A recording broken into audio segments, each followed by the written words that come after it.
Bom dia a todos, que a paz de nosso Senhor e Salvador Jesus Cristo. E desde já eu convido você a se inscrever no nosso canal do YouTube, Igreja Poder de Cristo, cujo símbolo é uma semente, porque a semente representa a palavra de Deus. E hoje a mensagem tem como tema morte ou livramento. Há uma única maneira de receber livramento, cura, ou seja, o que for da parte de Deus. E sabe como? Crendo na palavra de Deus e indo atrás da sua resposta, assim como quem se afoga e luta pelo seu último fôlego. Aqueles que fazem tentativas desanimadas e mornas para crerem em Deus, a fim de receber a libertação, acabarão fracassando. A sua derrota ou a sua vitória depende de você. Você pode optar em deitar-se no lamaçal da derrota ou pode optar por andar na vitória que Deus já lhe providenciou em Cristo. Na Bíblia, por exemplo, achamos 4 leprosos que tinham todas as circunstâncias apropriadas para escolherem a derrota. A sua cidade, Samaria, estava sendo destruída pela fome. Eles eram leprosos, desesperados, repudiados pela sua sociedade e condenados à morte. Fizeram, porém, uma escolha. Resolveram fazer o máximo que pudessem a fim de sobreviverem. Realmente, colocar em prática a sua fé para fazer algo a fim de ficarem com vida. No trecho bíblico que se encontra em 2 Reis 7, do versículo 1 a 5, está escrito que a cidade inteira de Samaria tinha sido cercada pelo exército sírio e deixada incomunicável. O exército sírio tinha isolado a cidade e cortado seus suprimentos de alimentos e o seu contato com o mundo externo. O resultado foi que desde os salões mais nobres do Palácio Real, as cabanas com chão de terra batida dos camponeses mais pobres, a fome apertava. Não havia diferença entre ricos e pobres. Cada pessoa era igual, pois a morte ameaçava a todas. Acontece que os israelitas, o povo de Deus, tinham se desviado do Senhor, de modo que assim o inimigo tinha oportunidade de acossá-los. Quando o povo de Deus está em desobediência, perde o direito à bênção e proteção divinas. Em 2 Reis 7, versículos 1 e 2, Eliseu prometeu que a fome cessaria repentinamente, mediante o fornecimento de uma abundância de gêneros alimentícios. Acontece que um dos ajudantes do rei zombou das palavras do profeta e disse: ainda que o Senhor fizesse janelas no céu, poderia suceder isso? Eliseu respondeu: eis que tu verás com os teus olhos, porém isso não comerás. Quando a palavra do Senhor se cumpriu, esse homem morreu. O povo o pisoteou debaixo dos pés na sua corrida a chegar aos suprimentos de comida. Os 4 leprosos, no entanto, não escutaram a profecia de Eliseu, porque ficavam fora da cidade. Quanto a eles, não tinham a mínima esperança. Com a enfermidade devastando-lhes o corpo e o desespero atormentando-lhes a mente, esses leprosos andavam como moribundos. A morte cercava esses 4 leprosos. A morte não somente destruía-lhes o corpo mediante a enfermidade, como também a cidade era patrulhada pela morte na forma da fome. Além disso, o exército inimigo cercava a cidade, esperando o momento para levar a morte, a destruição e a espada a cada um dos israelitas. Esses 4 leprosos estavam numa situação de saírem perdendo todas as oportunidades, pois a morte os ameaçava de todos os lados. De dentro e de fora, a morte estava rapidamente fechando-se em derredor deles. Mas tendo diante deles a destruição total, examinaram a realidade da situação e postularam a si mesmos uma pergunta crucial: para que estaremos nós aqui sentados até morrermos? Raciocinavam que se entrassem na cidade morreriam de fome. Se continuassem sentados ali, morreriam igualmente de enfermidade e de fome. Se fossem para o arraial sírio, pelo menos teriam alguma chance de sobrevivência. Era possível que os inimigos tivessem misericórdia deles e os deixassem viver. Poderiam até mesmo lhes oferecer alguma comida. Enfim, os leprosos estavam numa situação desesperadora. Parecia que não havia saída. Alguns de nós também temos ficado em situações críticas assim. Você sabe, por exemplo, que está numa situação crítica quando os médicos olham para você e dizem: sua enfermidade é incurável, você tem poucos meses de vida. Muitas vezes, quando as pessoas estão numa situação desesperadora assim, voltam-se para Deus. Parece que a desesperança, mais do que qualquer outra coisa, leva as pessoas à realidade de crerem em Deus com a maior rapidez. As pessoas nas situações desesperadoras recebem, segundo parece, sua libertação mais rapidamente do que as demais, porque se voltam totalmente a Deus, reconhecendo que Ele é a sua única esperança. Parece que às vezes as pessoas têm que chegar ao nível do desespero para deixarem de ter fé nas forças da carne. Precisam tomar consciência de que têm que esperar somente em Deus e na sua palavra. A vida ou a morte, a escolha é sua. A morte é a destruição, ou a vitória e a vida. Eu repito, tudo depende de você. É você quem vai tomar a decisão final. Você vai crer na palavra de Deus e se firmar nela, ou vai acreditar nas circunstâncias negativas? Somente você pode tomar a decisão final em cada circunstância em que se achar. Em que você crerá? Você pode sair derrotado ou sair vencedor. Ninguém mais pode tomar essa decisão em seu favor. Você escolhe entre a derrota e a vitória, dependendo de firmar ou não a sua posição na palavra de Deus. Na realidade, as pessoas deveriam se voltar para Deus em primeiro lugar, em vez de consultarem primeiro o homem. Mas graças a Deus pela sua misericórdia, milhares de pessoas têm apelado a Deus quando tudo mais tem fracassado, e Ele tem sido fiel para revelar o seu poder a tantos quantos invocarem o seu nome. Os 4 leprosos achavam-se numa situação desesperadora. Expulsos da cidade por causa da sua enfermidade, nada poderiam fazer senão sentar-se e esperar a morte. Você diz, esta é uma história triste. Mas o que há de mais triste é que muitas pessoas hoje estão fazendo a mesma coisa na dimensão física e também na dimensão espiritual. Estão simplesmente sentadas por aí esperando a morte. Mas o poder do livramento está ao alcance delas. Como assim? Porque o poder salvífico de Deus está à disposição de todos aqueles que o queiram buscar. O diabo quer te deixar sentado por aí, esperando, num estado de desespero e desesperança. Enquanto ele conseguir impedi-lo de colocar em prática a palavra de Deus pela fé, ele poderá mantê-lo num estado de derrota. Você, enquanto nada faz, está aceitando a derrota e o desespero. Quando você se recusar a agir com fé, a incredulidade e as suas consequências andarão soltas na sua vida.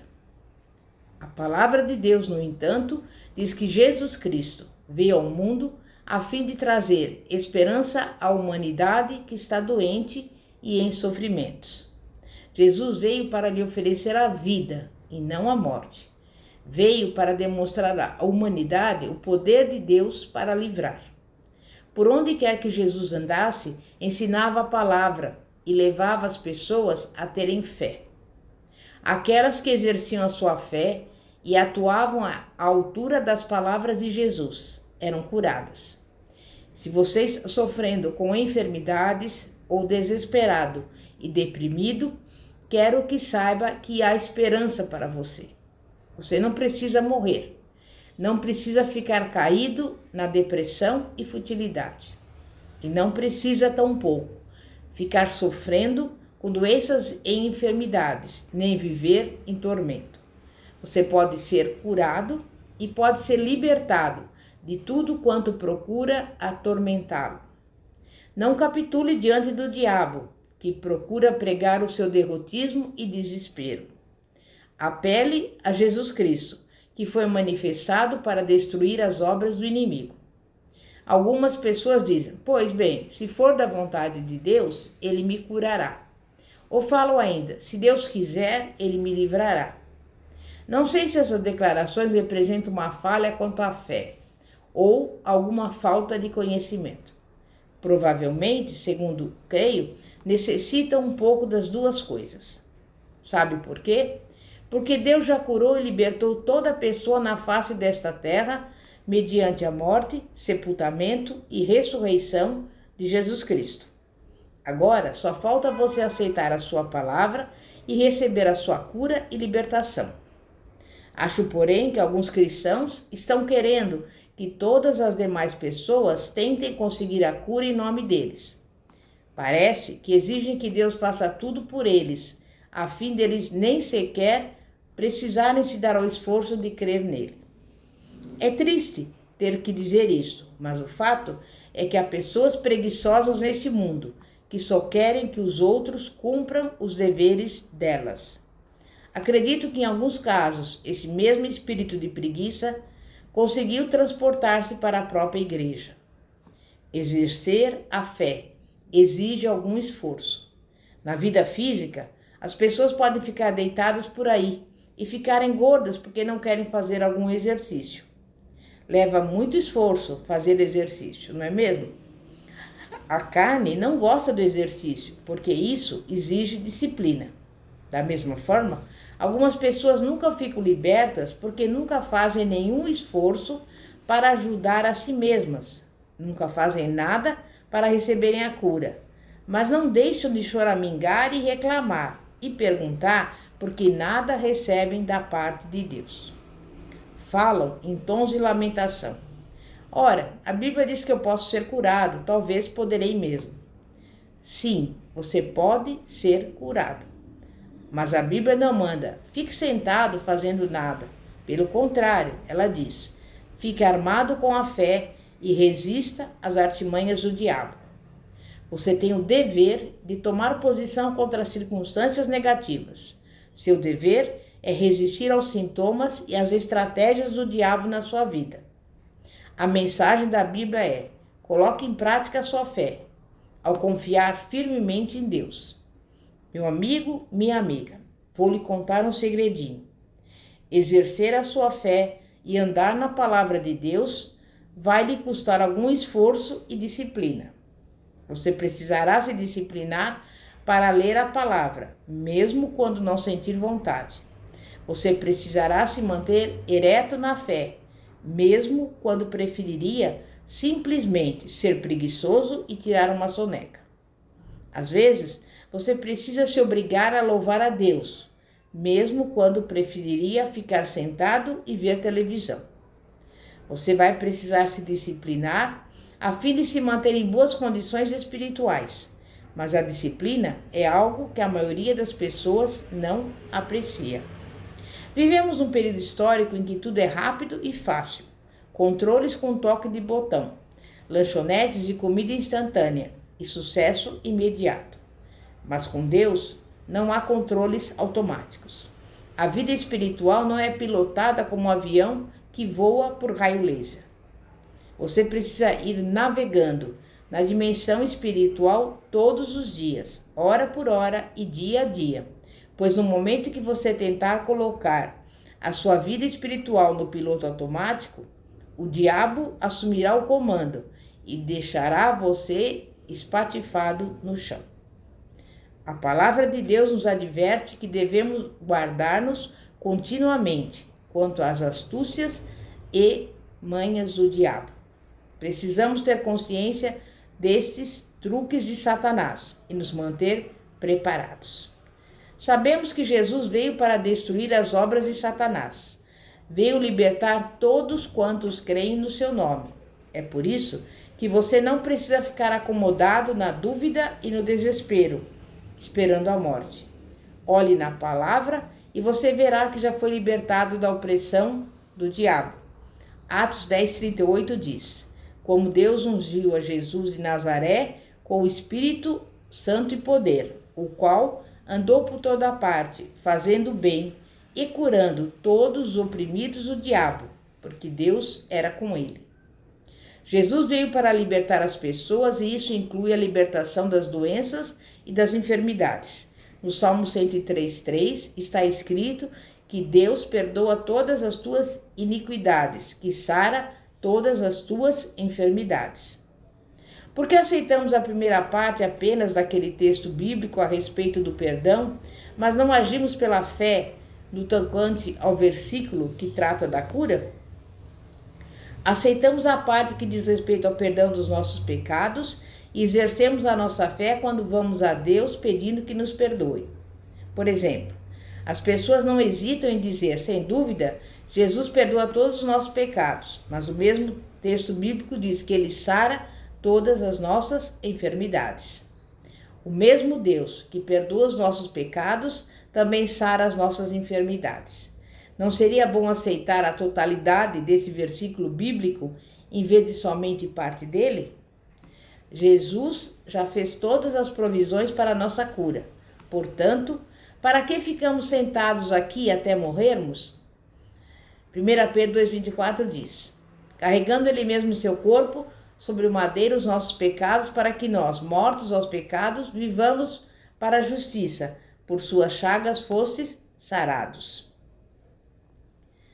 Sem dúvida, Jesus morreu pelos nossos pecados, mas ele também morreu pelas nossas enfermidades. Foi o mesmo Calvário, foi a mesma provação na cruz. E foi o mesmo Jesus quem sofreu a fim de que tenhamos vida e vida em abundância. Jesus nos prometeu a vida abundante, portanto, para que ficamos sentados até morrermos? Portanto, não fique aí sentado de braços cruzados. Aplique a palavra de Deus à sua situação. Coloque a fé em ação. Foi assim que aqueles leprosos fizeram. Aqueles 4 homens sentados do lado de fora do portão de Samaria tinham bom senso suficiente para colocar-se em pé e colocar em funcionamento a sua fé. Acionaram a fé quando disseram: nada temos para perder. Não custa irmos até o arraial do inimigo. Antes, porém, de colocar em prática a sua fé, nada conseguiram ver diante deles senão a sepultura. Achavam que de uma forma ou de outra estavam forçosamente para morrer. Você já se sentiu assim? Que não havia esperança para você? Mas é nessas condições que você precisa ativar a sua fé, pois a palavra pode lhe dar vida. Não fique sentado do lado de fora do portão da bênção divina. Compareça com ousadia diante do trono da graça e apresente a sua necessidade diante do Pai Celestial. É só basear os seus pedidos na sua palavra, porque a sua palavra não poderá voltar a ele sem produzir bênçãos na sua vida. Amém?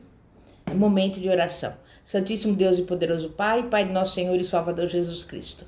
Nós te louvamos, te agradecemos, porque somente a ti toda honra, toda glória, todo louvor, toda vitória e toda majestade. E neste momento, nós te pedimos por aqueles que estão doentes, que eles venham colocar a sua fé em ação e venham saber que o Senhor já levou sobre si as nossas doenças e pelas suas pisaduras nós somos sarados. Visita também os que estão precisando de recursos financeiros, que estão passando fome. Envia-lhes a provisão. Também visita esse lar, essa casa, repreendendo toda briga, toda contenda e toda divisão. Coloque nesse lar a união, a harmonia e a paz que excede todo o entendimento. É que eu lhe peço e desde já te agradeço pela bênção, pela vitória e pela resposta, em nome de Jesus. Pastora Fátima, da Igreja Evangélica Apostólica Poder de Cristo. Que a paz de nosso Senhor e Salvador Jesus Cristo esteja contigo. Glória a Deus, aleluia. Amém e graças a Deus.